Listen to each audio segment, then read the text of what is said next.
This is a demo of interoperable data access services applied to the topic dust and chlorophyll over the Mediterranean.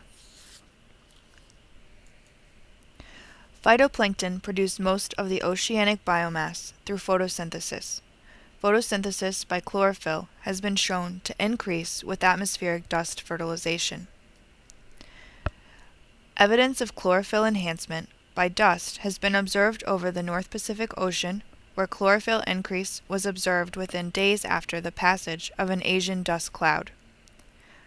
Similarly, Sahara dust deposition over the eastern Mediterranean is followed by increased levels of chlorophyll. However, precipitation, the wind, and many other factors also influence the production of chlorophyll.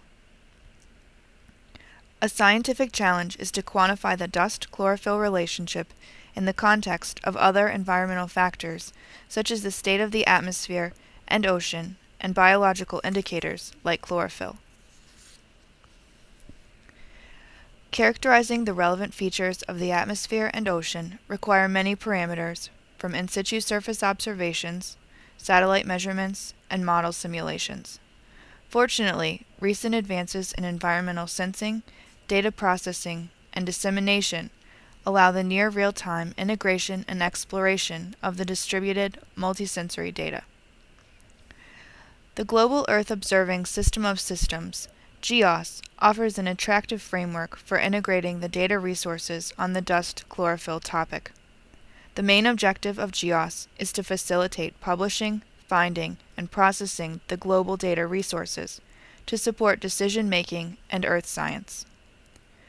This demonstration illustrates the access and exploration of distributed datasets following the interoperability principles of GEOSS. Each dataset is accessible through OGC standard protocols WMS and WCS, which apply a standard data query using a bounding box and time range.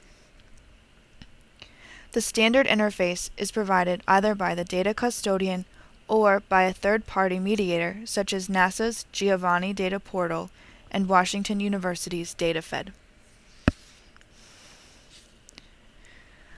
The autonomous and voluntary participants of this GEOSS Web Services demo are located in the US and Europe.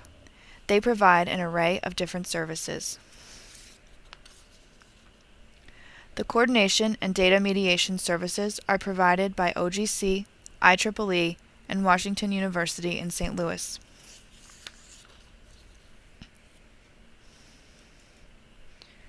The data processing, portrayal, and delivery services are the contributions of Northrop Grumman and IMA, University of Florence. The data access services are provided by a wide range of organizations demonstrated next. The Universal WMS/WCS Web Service Interface permits the loose coupling between the data access and other services such as portrayal. The WMS and WCS interfaces to the Google Earth data browser that we use in this demonstration are a good example of a loosely coupled information system. For this illustration, we use a Sahara dust event that occurred from March 18th to the 22nd, 2005. An early indication of the event is gathered from the NAPS aerosol forecast model operated by the U.S. Naval Research Laboratory and clearly indicates a Sahara dust incursion to the western Mediterranean. A ground-based particulate monitoring network over the Iberian Peninsula is operated by the Institute of Earth Sciences in Barcelona. The daily surface PM concentration is shown here as vertical bars. Daily aerosol optical thickness data from the NASA's AeroNet Sun Photometer Network is also shown as colored bars. In this animated sequence, the measured surface PM concentration data are superimposed on the modeled values, and it shows a clear spatio-temporal correspondence between the observed and modeled surface PM levels. Wind observations by the NASA QuickScat microwave sensor indicate moderate surface wind velocities throughout the dust event. The concentration of the key biological indicator chlorophyll is obtained from NASA's Orb Image CWIFS satellite sensor. The individual daily values are rather patchy since chlorophyll cannot be remotely sensed through clouds. A more complete spatial coverage is shown in the 8-day average chlorophyll, which reveals an interesting pattern.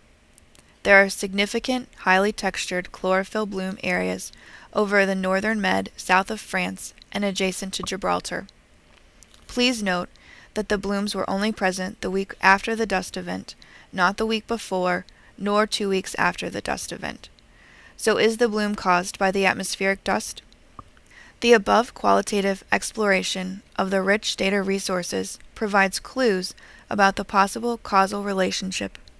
Scientifically robust explanations can only be derived from quantitative analyses, which is possible since the key data sets are accessible as numeric data through the Web Coverage Service Protocol.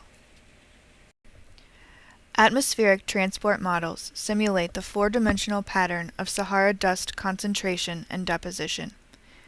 The models in this demo include the DREAM dust model operated by the Barcelona Supercomputing Center, the NASA GOCART Global Chemical Model, and the NAPS Global Aerosol Model. Several other dust models are also being incorporated. Each model presents a somewhat different but comparable Sahara dust pattern. Overlays are a way to compare the spatial dust pattern simulated by different models. Here we see the DREAM and the GOCART model overlay comparison for 2 days in May 2007. Comparison with satellite and surface observations provide further insights into the behavior and dynamics of the Sahara dust. The forecast of meteorological parameters through Unidata threads is also a useful service for assessing the dust impact. In summary, it has been demonstrated that the GEOSS system of systems architecture is suitable for integrating data across geographical, disciplinary, and organizational boundaries. The current data access standardization is very spotty and fragile, but non-intrusive mediator services can bridge the interoperability gaps. Interoperability demonstrations, such as this Barcelona demo, are key steps toward configurable, robust data flow and processing networks.